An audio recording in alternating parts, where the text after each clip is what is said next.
and elastic. And then we're going to grab the pink card or the purple card, and we're going to come up here and find our length. Make sure that your length is in meters. You need to take that 9 and divide by 100.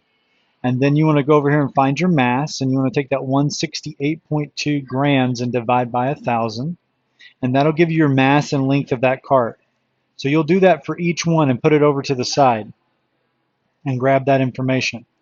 Then when you click start, notice a timer comes on first that's green and a timer comes on first that's purple. And then you have a second timer for each.